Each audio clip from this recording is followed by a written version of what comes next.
ఇంకా ఆంధ్రజ్యోతి రాసినటువంటి కొన్ని కథనాలకు వ్యతిరేకంగా నిరసన ప్రదర్శనలు రాష్ట్ర వ్యాప్తంగా జరిగాయి. ఆ జరిగిన క్రమంలో ఆంధ్రజ్యోతి పత్రికలు కొన్నిటిని నిరసనలో భాగంగా దహనం చేసినటువంటి రోజా ఇతర నేతలపై కేసులు నమోదు చేసి ఇప్పుడు వాళ్ళకి నోటీసులు కూడా జారీ చేసినట్టుంది.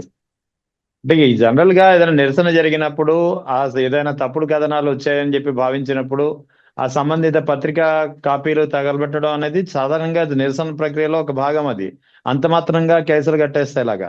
రెహమాన్ గారు, ఇక్కడ ఓ జర్నలిస్ట్ గా మీరైనా అనలిస్ట్ గా నేనైనా పత్రికా ప్రతులను కాల్చడానికి గెలిచడానికి దాని జోలికి మనం వెళ్ళట్లేదు. స్వభావాన్ని చూస్తున్నాం ఇక్కడ. యా ఏంటి ఆ ఆ పత్రికకి సంబంధించి ఆ యాజమాన్యానికి సంబంధించి వీకెండ్ కామెంట్ లో ముందు రోజు టీవీల్లో అత్యంత పరుష పదజాలాన్ని ఉపయోగించారు. మావిగన్ ప్రతిపాదన జగన్మోహన్ రెడ్డి గారు చేసిన వెంటనే ఆ పార్టీ నాయకులందరూ స్వాగతిస్తూ మాట్లాడారు.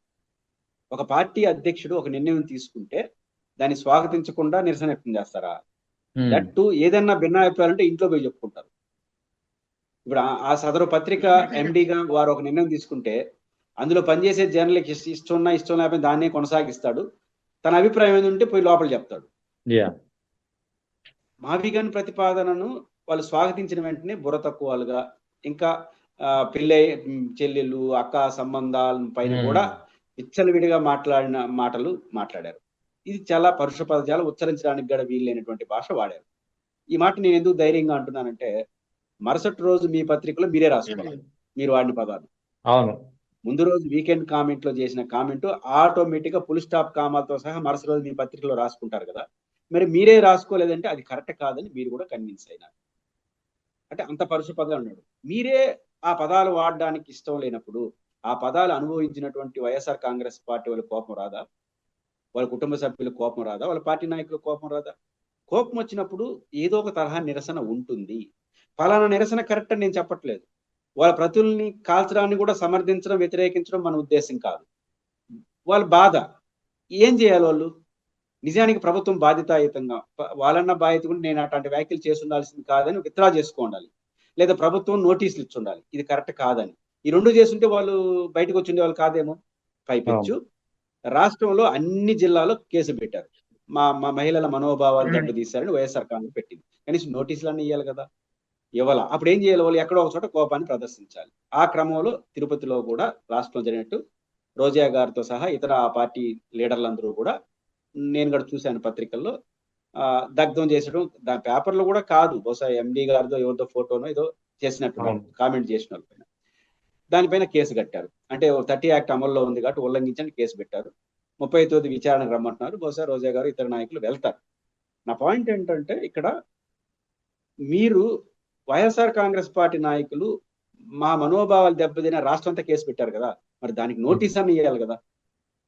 ఒక ఘటన జరిగినప్పుడు దాన్ని పూర్వరంగానికి వెళ్ళాలి. ఎందుకు అలా మాట అన్నారు అనినోళ్ళు తప్పెంత, రియాక్ట్ అయిన వాళ్ళు తప్పెంత, ఇతరులపైన విచారణ జరపండి.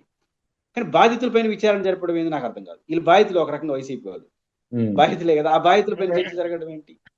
దీనికి పత్రికా స్వేచ్ఛ ఏంది? పత్రికా స్వేచ్ఛ అంటే సాక్షిలో ఒక టీవీ డిబేట్ లో వచ్చినటువంటి కథనం, ఆ తర్వాత వారు క్షమాపణలు చెప్పినారు, ఆ తర్వాత పత్రికా యాజమాన్యం ఆ డిబేట్ తో మాకు సంబంధం లేదని చెప్పింది. అయినప్పటికీ కూడా అన్ని ఆఫీసులు కూడా ధర్నా చేసినారు. మళ్ళీ వాళ్ళు కూడా కేసు పెట్టారు మాకేం సంబంధం అని. మరి ఆ కేసు ఏమైంది? కాబట్టి ఇక్కడ అపోజిషన్ పట్ల ఒక అభిప్రాయం, ఇంకొకటి సాధారణంగా అధికారులకు అనుకూలంగా ఉండేది కొంచెం చట్టం అనుకూలంగా ఎక్కువ అనుకూలంగా పనిచేస్తూ ఉంటుందన్న విషయం మనకు తెలుసు. మరి అంత ఎక్కువ అనుకూలంగా ఉండకూడదు, కొంత ఎక్కువ అనుకూలం అంగీకరిస్తామని మరీ ఎక్కువ అనుకూలం అయిపోతే ఎట్లే ఉంటుంది. కాబట్టి బేసిక్ గా ఇది సరైనది కాదు. రెండోది, ప్రభుత్వం అర్థం చేసుకోవాల్సింది, పదే పదే ఇట్లా నోటీసులు ఇచ్చుకుంటా చీటికి మాటికి ఈ కేసులు మొత్తాన్ని కేసులు ఇప్పుడు వాళ్ళకి నోటీస్ ఇచ్చి వైసీపీ వాళ్ళకి నోటీస్ ఇచ్చుంటే ఇష్యూ కాదు. బాధితులకు మాత్రం నోటీస్ ఇచ్చి దానికి కారణమైన వాళ్ళు మేము పట్టించుకోమన్నప్పుడు రాజకీయం అవుతుంది. ఇప్పుడు రేపు 35 తేదీ విచారణకు వస్తారు. విచారణకు వచ్చి మళ్ళీ అవన్నీ చెప్తారు వాళ్ళు, అంతే కదా. అంతకుమించి భయపడిపోవాలి కదా. రేపు పోలీస్ స్టేషన్కి వస్తారు, వాళ్ళు మర్చిపోయారు, మీరు మర్చిపోయినారు, మౌనంగా ఉంటే సరిపోయింది. ఇప్పుడు నోటీసులు ఇచ్చారు, 30 తేదీ దర్జాగా వచ్చి పోలీస్ స్టేషన్కి వచ్చి క్వశ్చన్ చేస్తారు. మేము ఇచ్చిన కేసు ఏమైంది అంటారు.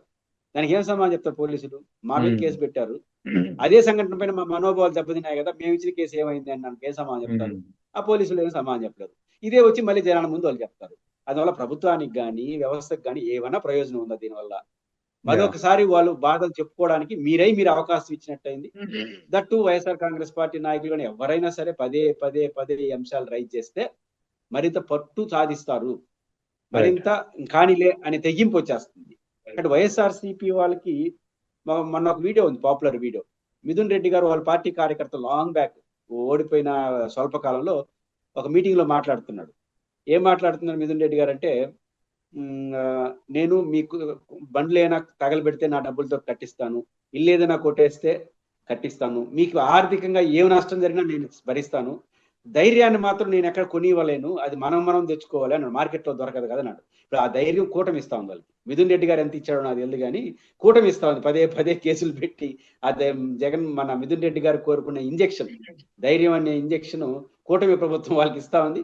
ఈ రోజు రోజా గారి రూపంలో అది కనపడుతుంది. కాబట్టి ఇది వైఎస్ఆర్ కాంగ్రెస్ పార్టీ నాయకులు ఇవ్వడం తప్పు, కప్పు ఒప్పులు నేను వెళ్ళగాని కూటమి ప్రభుత్వం పునరాలోచించుకోవాలి. ఇట్లాంటి చర్యలు తీసుకోవడం ద్వారా మనం ఏం సాధిస్తాము అని ఆత్మ పరిశీలన చేసుకుంటే ఇలాంటి పరిస్థితులు ఉత్పన్నం కావు.